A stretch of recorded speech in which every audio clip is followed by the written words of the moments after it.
ngay ní nhưng aiមនុស្ស10នាក់ជូនពរថ្ងៃខួបកំណើតរបស់ខ្ញុំហើយមនុស្ស2នាក់ចុងក្រោយគឺជាមនុស្សដែលពិសេសជាងគេដោយមិនរងចាំយូរយើងក៏ឡើងម៉ូតូរបស់យើងដើម្បីចាប់ផ្ដើមបេសកកម្មមួយនេះតែម្ដងដោយអ្នកទី1នោះគឺជាបងស្រីលោកកាហ្វេដែលមានទីតាំងនៅជិតផ្ទះរបស់ខ្ញុំហើយបេសកកម្មទី1របស់យើងគឺថាចាប់ផ្ដើម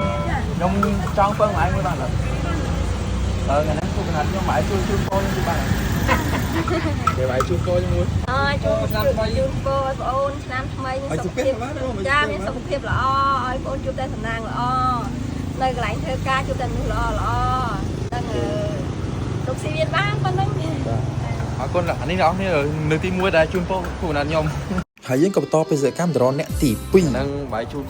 ជួយនិយាយ Happy Birthday មកខ្ញុំមួយ Happy Birthday bro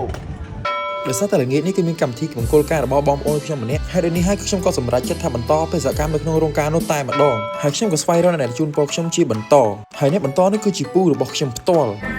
ជូនពរឲ្យមួយសុខសប្បាយហើយឲ្យមានចំណេះដឹងល្អហើយរកស៊ីមានបានដែរអូខេអរគុណល្អបាទអរគុណពូជូនពរឲ្យឆាប់បានពលឆាប់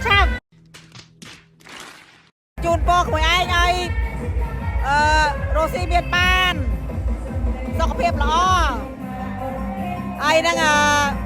ការងារកាន់តែរីកចម្រើនទៅមុខហើយយើងក៏បានបន្តទៅរកអ្នកទី6ជូនពរឲ្យក្មួយរកស៊ីមានបានឲ្យគឺការងារសម្រាប់ដោយក្តីបំណងដែលកូនបំណងបានភ្លាមឆាប់ដល់គូអ៊ំបានតកាជូនពរឲ្យប្រកបការងារបានដោយរលូនដោយជោគជ័យគ្រប់ភារកិច្ចហើយដោយសារថ្ងៃនេះយើងទៅមង្គលការដូច្នេះបើសិនជាអត់កូនកំឡោះជូនពរវាដូចជាមិនសមហើយនេះខ្ញុំក៏បានចាប់កូនកំឡោះដើម្បីគាត់ជូនពរខ្ញុំជូនពរឲ្យរស់ស៊ីមានបានការងារបាទជឿតពូទស្សនាខាងគ្រប់រងហើយប្រាថ្នាឲ្យស្រីចូលចិត្តទាំងអស់ហើយក៏អរគុណកូនកំឡោះមែនតើដែលបានជូនពរតែអាមួយឃ្លាចុងក្រោយនេះគឺខ្ញុំអត់យកទេដោយសារខ្ញុំគឺជាមនុស្សស្មោះហើយមនុស្ស2នាក់ដែលខ្ញុំនិយាយនោះគឺជាឪពុកម្ដាយរបស់ខ្ញុំជូនពរឲ្យសុខសប្បាយរស់ស៊ីមានបានអីទៀត